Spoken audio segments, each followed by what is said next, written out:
Rastafari has a magnetic frequency that draws people in. They may not necessarily fully take up the tribe, but they're definitely influenced by the liberty, right? What is it about Rastafari on a metaphysical level that's so magnetic and draws so many people to it? Tribulation. Tribulation. Rastafari is the rejected one, the black sheep. When at school I was like a genius. You know, I topped my class. And at the age of about 19, you know, I began growing my locks. My mother said, Priest, not priest, K, if I know that you'd have put locks, I'd never born you. You understand that, right? Yeah. That was the last time I cried. Like tears come out of my eyes. That's when I'm 40, I'm on my 47th cycle now. I shed tears. I said, but why? I want to live a good life. I want to eat healthy. I want to speak up full. You know? I want to do what? Why would she say that? Then now,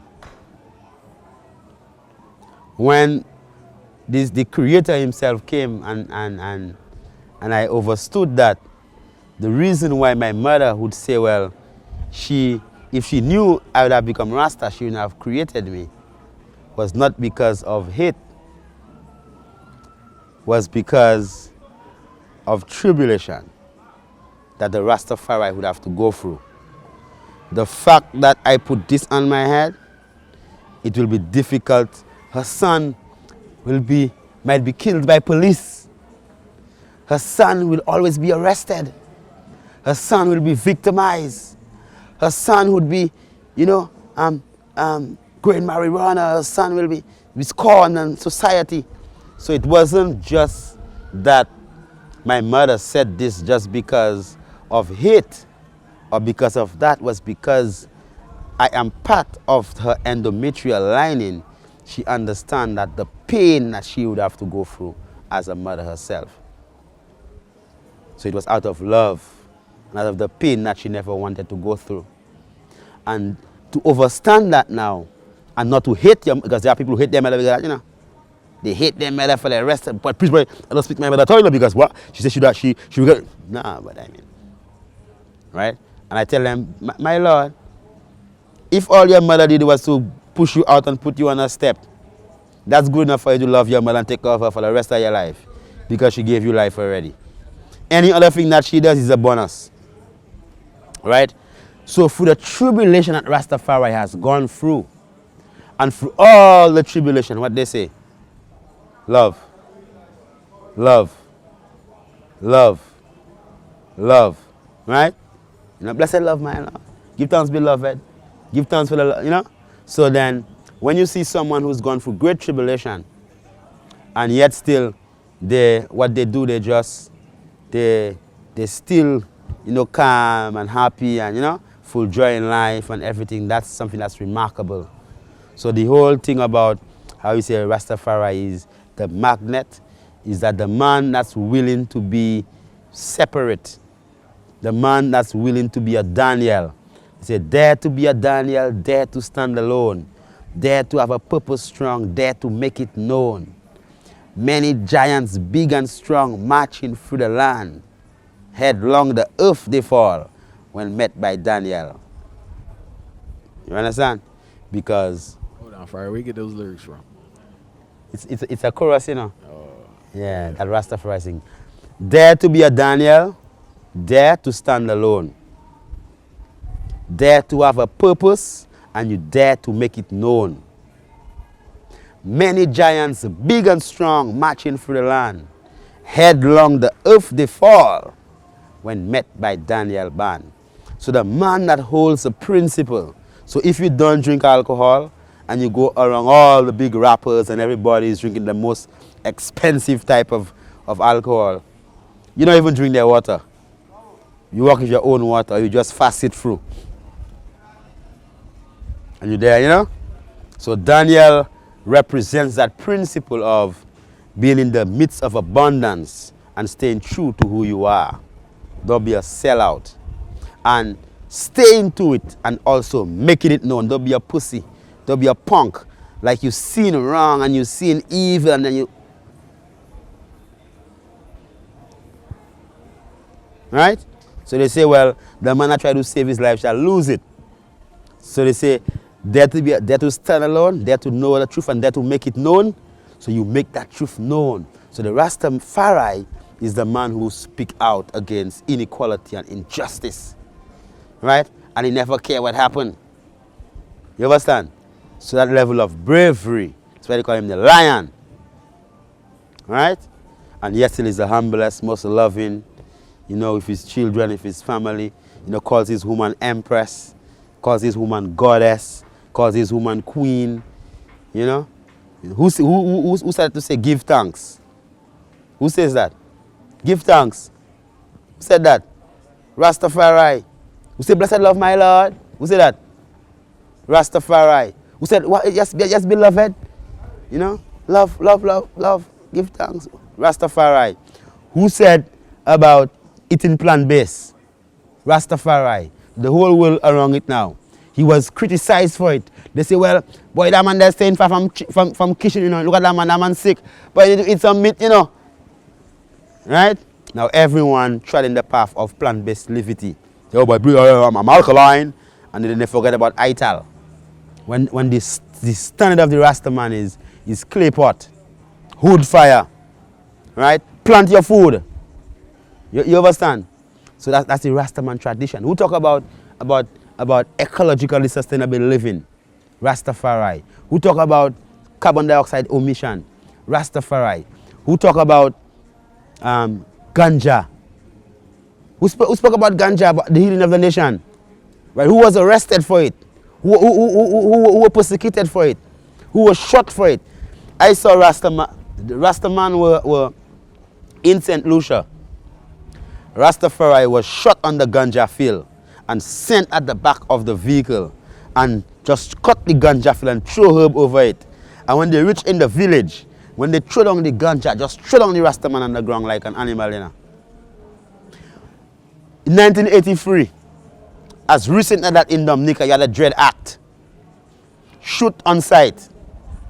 Where Rastaman and their family, their father, the mother, the children were shot in the bush and left there to rot. Where families used to hold their Rastaman and cut off their locks with cutlass and beat them. Now dreadlocks is, you could do it. Oh, I'm a loctician. Oh, I'm a loctician. You know? They're calling me twist locks and, you know, everybody wearing locks. And then, oh, well, I'm wearing locks now, you know? So by right, everybody that have locks supposed to be paying homage to the Rastaman. You know, every spliff somebody put in their mouth, they're supposed to be giving something to the Rastaman. Right? Because Rastafari didn't only stand for it, you know. They suffered for it. So you say, what's the magnet in Rastafari? The man who've gone through travail and persecution, and he still stands with dignity. He still stands with valor and still regal, you know, and still smells sweet, you know, and still, you know, love people, you know. So that is the core and fundamental principles.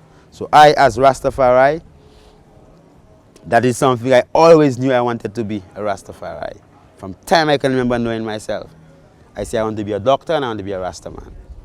But as I told you, I said I want to be a Rastaman when I have everything, because Rastafari is persecuted. But after I go through certain things in my life, I just grew my locks early.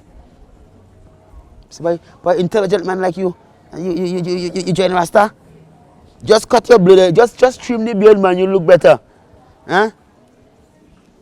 When I used to wear robe, you know, brethren, people used to joke me on the streets, you know. What happened, man? You feeling hot, man? You feeling hot, man? What happened? You feeling hot? What happened? You dress? Right? I go through all them things there. I remember I studied medicine in Cuba as a Rasta man. You know? Right? So when I went into Cuba 2001, with my turban on my head, from there, persecution. You take vaccine, vaccine, everything is pock. So I couldn't eat anything at all, because everything is puerco. Grasa de cerdo. It's from the biscuit where everything is puerco. Arroz con puerco. It's pork, everything is pork, pig fat, everything is pork. So you gotta go and eat there, you gotta go and eat there. Right, and then in my third year, they say, well, I left Cuba because of the level of certain things I saw over there. Right, and they say, well, you must take off your turban. So I say, well, why should I take off my turban? Because nobody goes through medical school in Cuba if they don't get them to trim. So they have their process of, they'll target you to get you trim. And I was in one of the top universities in Cuba. And they tell me, well, I have to take off my turban. And I tell them, my mother never see my hair. My mother never see my locks, you know. I'm not one of them Rasta man who was just flash out their dread, you know. My mother never see my locks. You understand what I'm telling you? Up to like today. Right? So, I tell them, when the Pope comes down here, you just tell him to take off his cap. They say, no. I say, well, why did the Cubans fight the revolution? ¿Por qué? Because their rights as a people were being violated by the Spanish. So they could have put their head on the block and chop it, and they would not give up their rights. I would do the same. Yeah? So I left them places there, not because of anything, not because they let me go. I was excelling. I was topping. I left that because I say, why should I get an education from someone who wants me to deny my personality? I just left that.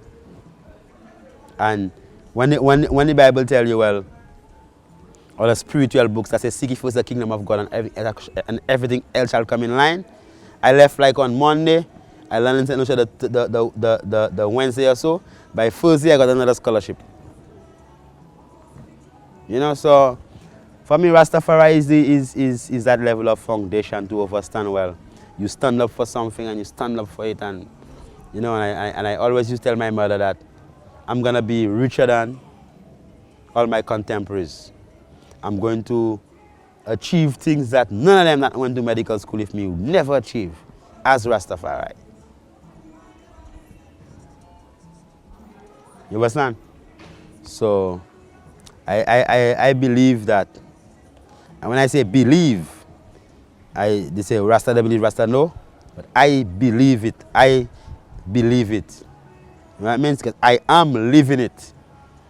Believe, I'm living it. That the core principle of what Rastafari is. So I'm very critical when it comes to I don't bow. I don't do them things there. See, I have my robe and thing and them type of things there. That's something I've been doing when people used to laugh at me.